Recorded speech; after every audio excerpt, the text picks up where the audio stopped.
car dolly.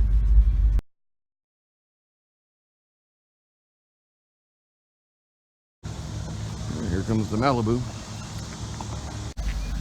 Alright, got the Malibu all loaded up. Hit the road and get her home. Come on.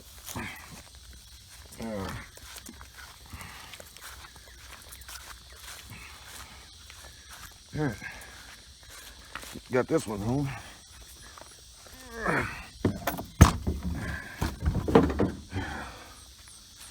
Yeah, a little wax, that ought to buff right out. Alright, let's go get the other one. Alright, here we are at Copart to pick up the Impala. There's the Impala. Alright, now let's explain where we're at. This is a 2006 Chevy Impala. Do a little walk around. It's not that bad. Looks pretty good. Did come from Copart. You can see some of the markings.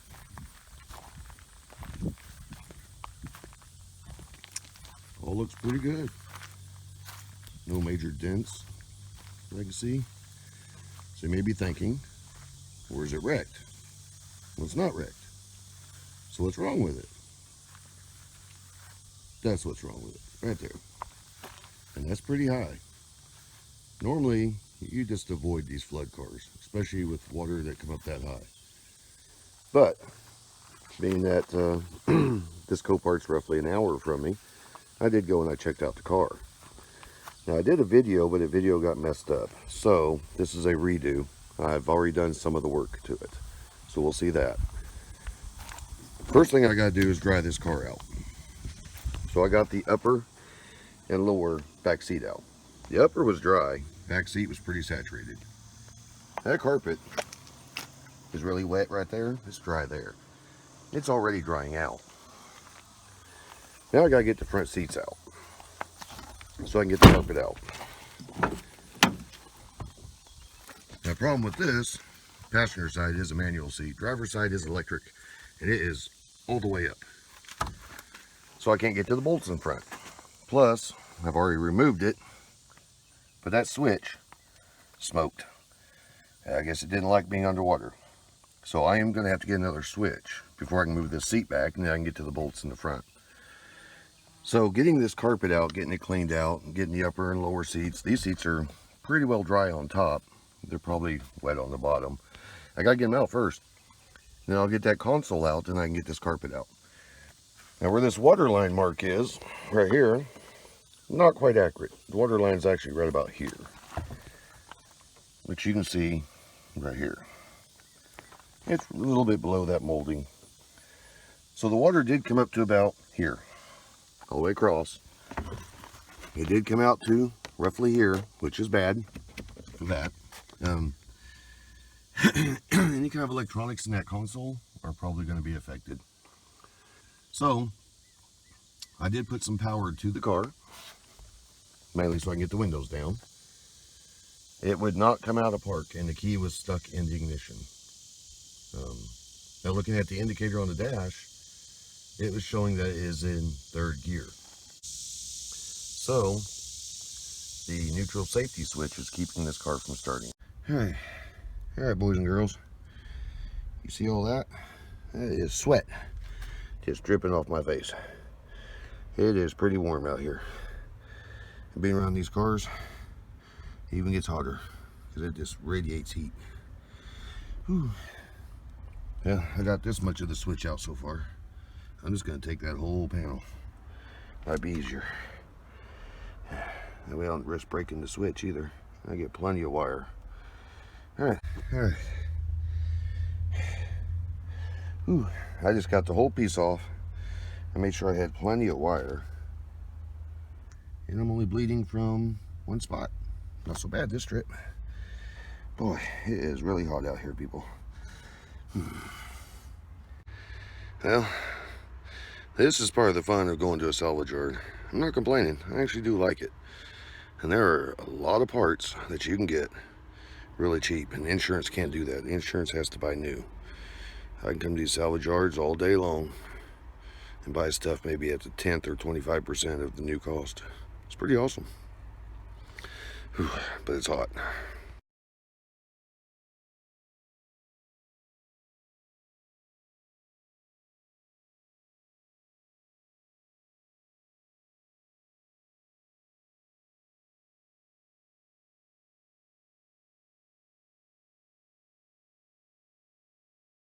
Okay, now it smells like a pond. Wow, that carpet's heavy. Whew. That's pretty wet. Gets all dried out, maybe it'll be a little bit lighter.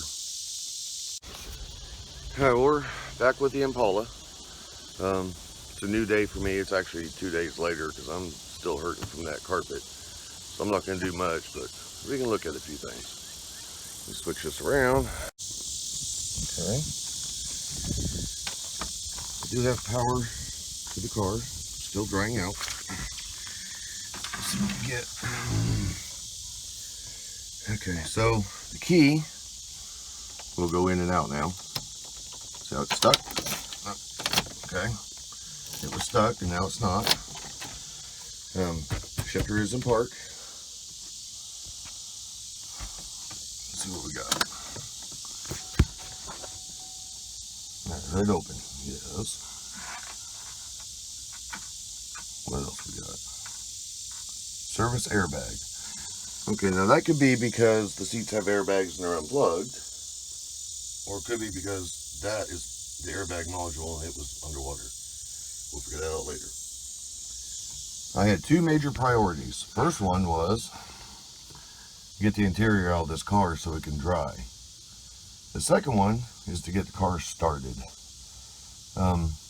You never know. This, the engine could have been down. It could have spun a bearing or something, and the owners didn't know what to do with it. 2 months later it flooded, and they were like, "Yes, working around perfectly fine." We don't know. This was not listed as a run. It wasn't listed as a start because they couldn't even power it up. Don't even know how many miles they had. We're gonna find out. There you are. 132,938 miles. I will say 133,000 miles. That is not bad. Anyways, here's where I'm at.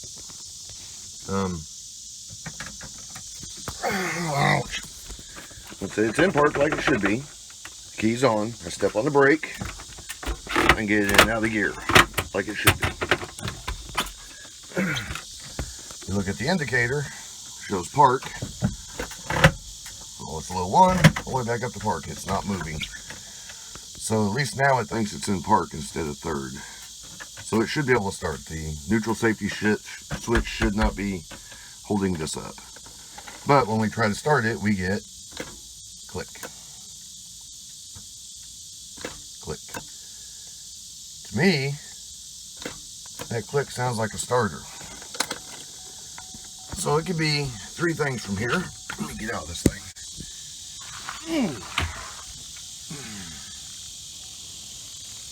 Wow, look at that.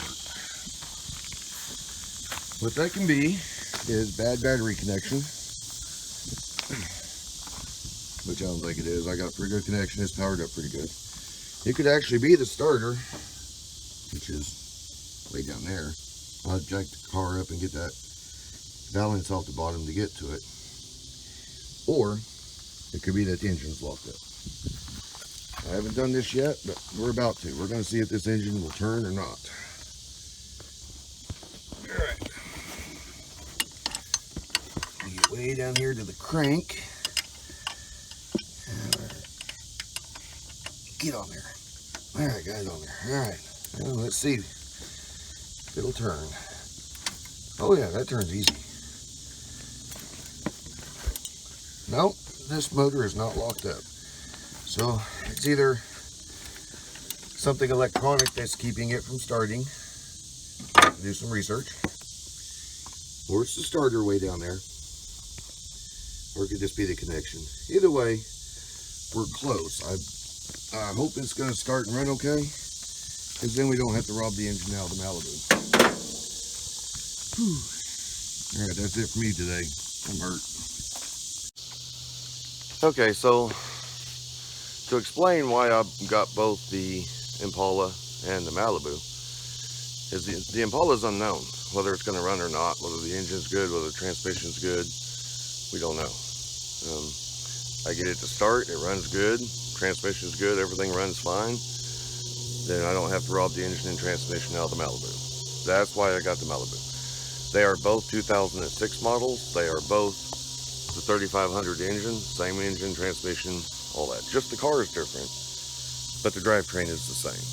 So if necessary, I could pull the engine and transmission out of the Malibu, although it's a lot of labor, and put it in the Impala and get the Impala up and going and sold. Then the Malibu, from the windshield back, is in really good shape.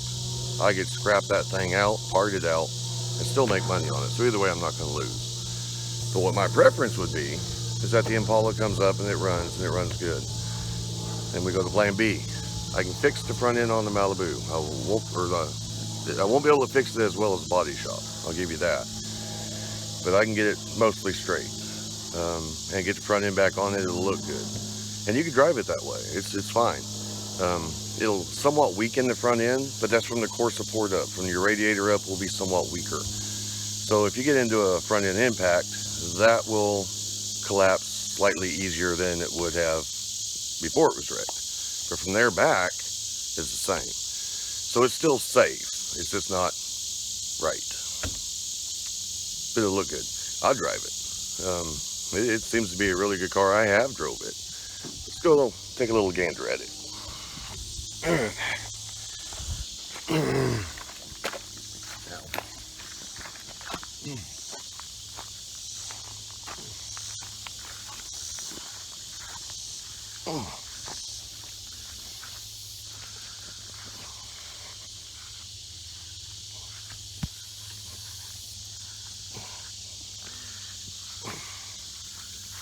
Okay. Can't get the hood all the way up because the hinge is in the bind and that's what buckled the hood right there. But I can get it up a little ways. You'll have to excuse me. Let me set this phone down. I'll get the hood prop up.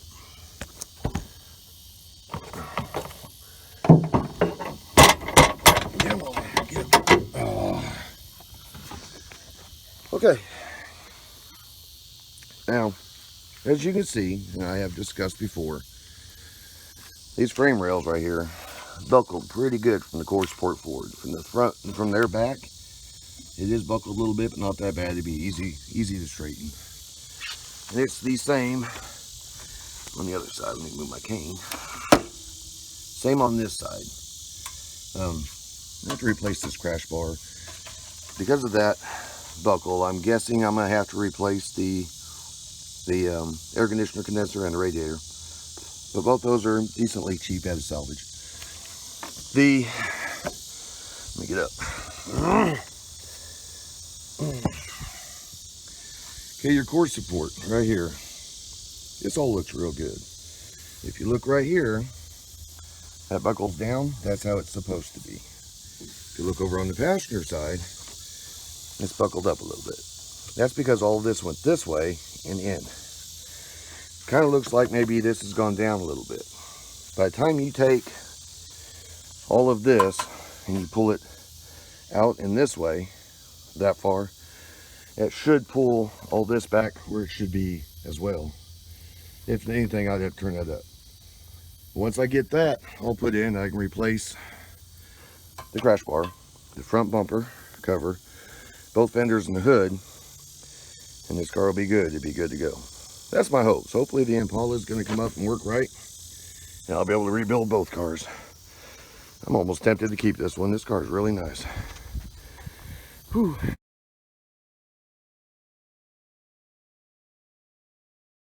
All right. Like I said, I'm still pretty hurt from that carpet, and my shoulder's killing me. So I've got to go get back to my chair. I'm going to get back to these cars as soon as I can, folks. Like I said earlier, we're going to do this together. If I can do it, you can do it. No excuse. We'll catch you on the next one.